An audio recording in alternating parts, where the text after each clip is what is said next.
Barcelona with one caveat that seems to continue in that Coutinho not putting in the sort of performances that they spent all that money.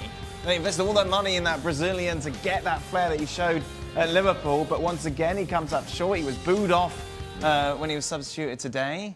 Just not good enough. No, and what's happening now with Coutinho is that he's not even playing as a winger anymore, and he doesn't give you enough pace down the flank, so he starts drifting inside. When he drifts inside, he gets into the space of Lionel Messi, and therefore it just feels like he's more disturbing and disrupting than he's adding to the team.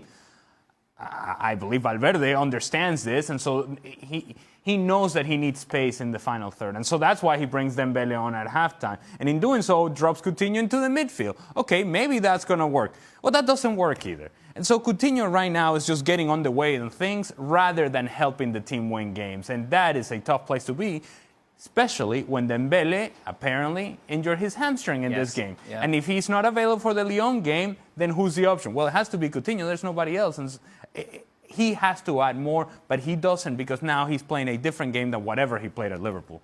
Is it a psychological thing? Is it the fact? Is it got to his head, sort of thing? I think that is part of it with a lot of these players, and I've said it before with some of the Real Madrid players, particularly Gareth Bale, who's been similarly getting a lot of stick. And as Ali said, I mean, the pieces in the jigsaw might not be fitting the way that Valverde wants with Coutinho at the moment, and he is maybe not playing in a position that he prefers, and he is getting in the way of other players.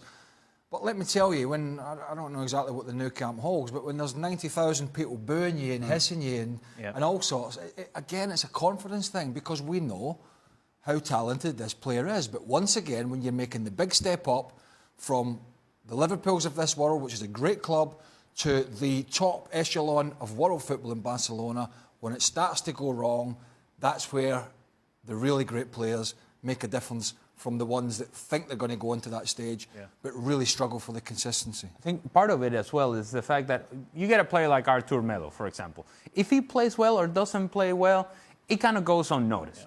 It's the price tag. It's similar to Bale. Correct. And so given what Coutinho was supposed to be for this team and what he hasn't been for this club, that's what